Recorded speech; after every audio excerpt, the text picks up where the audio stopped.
Salut les oreilles! Un petit retour aux sources, ça vous dit? Ah ouais, c'était des super vacances dans le Massif Central, ça, on y retourne! De la musique, aux sources de la musique! Ah! Et plus particulièrement celle des notes. 15 sur 20 pour l'intro. Oh merci, c'est cool!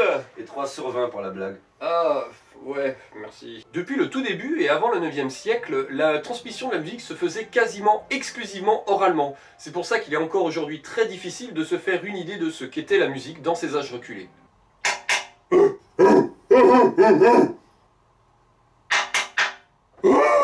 À l'orée du 9e siècle, la notation musicale apparaît par le biais des chantres gallicans, qui sont des moines chargés de chanter lors des messes, et ce pour pouvoir s'échanger et apprendre beaucoup plus rapidement les chants religieux. Ces premiers signes de notation sont appelés des neumes, et ça ressemble à ça. Patte de mouche par-ci, crotte de mouche par-là. Ces neumes ne sont au début que des indications sur la direction du mouvement mélodique, mais petit à petit, les moines rivalisent d'ingéniosité pour retranscrire la moindre nuance d'interprétation, tant et si bien que notre notation moderne serait totalement incapable de les retranscrire totalement.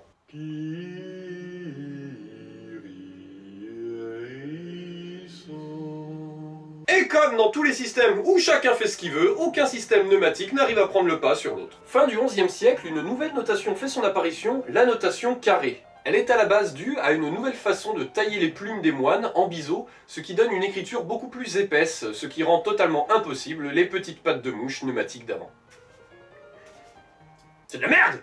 Les chantres vont donc s'inspirer du système de notation musicale des Grecs pour les hauteurs, en les notant au-dessus de chaque note chantée. Composé de 15 notes, le grand système parfait était composé des lettres de l'alphabet allant de A, B, C, D, E, F, G, petit a, petit b, petit c, petit d, petit e, petit f, petit g et double petit a, correspondant à 2 octaves partant d'un la grave jusqu'à un la aigu.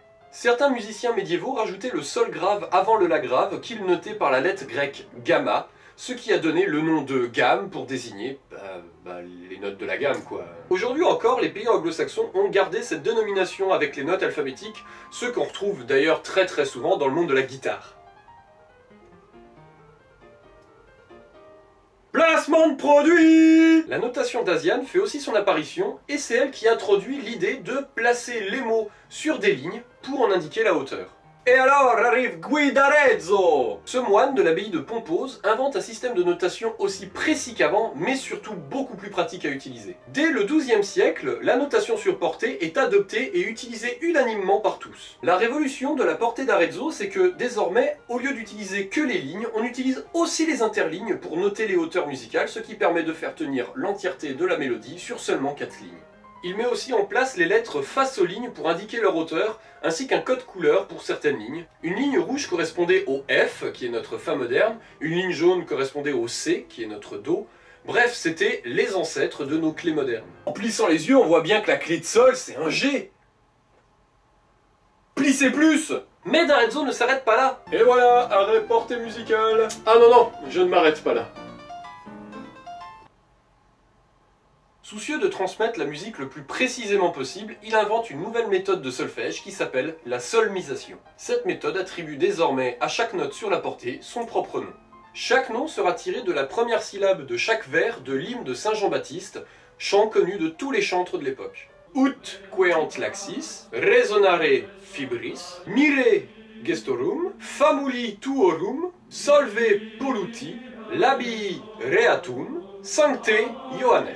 Bon, ok, le si c'est la contraction du S et du J de Sancte Johannes, mais bon, c'est pas une science exacte. Le ut était assez difficile à prononcer pour les gens et il se transformera en notre fameux Do dès le XVIe siècle. La légende, retranscrite pour la première fois par Jean-Jacques Rousseau, veut que ce soit un hommage à Giovanni Battista Doni, un musicologue italien qui est né bien après l'invention de la note Do. En même temps, on n'a aucune preuve d'où vient ce foutu Do. On garde pourtant assez souvent le ut pour la dénomination des morceaux encore aujourd'hui. Vous seriez d'ailleurs assez mal vu de parler d'une symphonie en Do majeur. Ça fait pas très classe. Et cet objet, ça vous dit quelque chose? C'est pas pratique comme fourchette, hein. Le diapason est un petit instrument de musique inventé par le trompettiste et luthiste anglais John Shore en 1711, qui, en le faisant teinter, vibre à une fréquence précise pour donner une note. L'intérêt de ce petit objet en U, c'est qu'il émet une note quasiment pure, pour des raisons de physique dont je n'irai pas vous conter l'entièreté du cours aujourd'hui.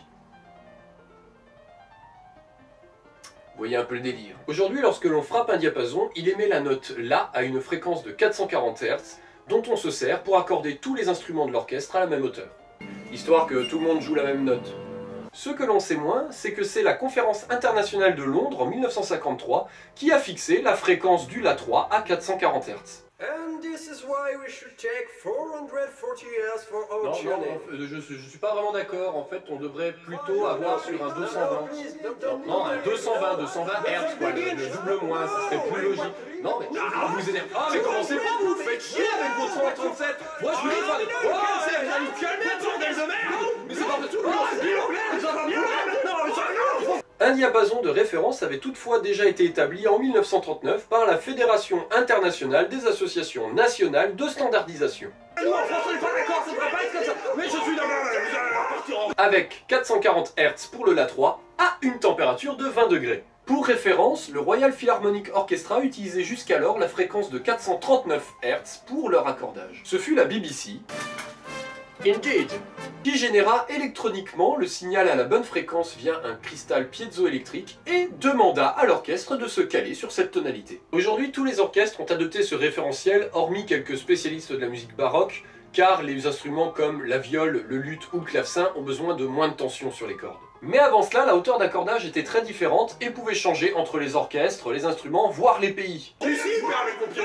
On peut le constater encore aujourd'hui grâce à des instruments qui ne se désaccordent pas dans le temps, comme la trompette, la flûte ou les grands orgues. On sait donc, grâce à l'orgue de la cathédrale d'Alberstadt, qu'en 1495, un La de référence était à 506 Hz, alors qu'en 1704, un La était relevé à 405,3 Hz dans l'orchestre de l'Opéra de Paris. En 1859, la France posait déjà un arrêté ministériel indiquant que le La de référence devait se trouver à 435 Hz. Vous êtes à combien 438 Hz. Chopez-le les gars! Bref, la hauteur des notes a changé maintes fois dans le temps, et encore aujourd'hui, certains pianosolistes commencent à s'accorder à 442 Hz au lieu de 440. Oui, je vous avouerai qu'il faut l'ouïe d'un chien pour arriver à attraper la différence, mais en musique, c'est comme si je vous remplaçais la mayonnaise par de la moutarde, ça a peut-être la même couleur, mais ça risque de vous secouer dans votre hot dog. Mais ça va pas être possible.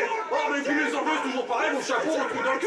Bon allez, j'abandonne vos oreilles et je vous dis à la prochaine. Si vous avez aimé la vidéo, n'hésitez pas à vous abonner, à la partager, à regarder les autres ou à la foutre à la poubelle. Musique!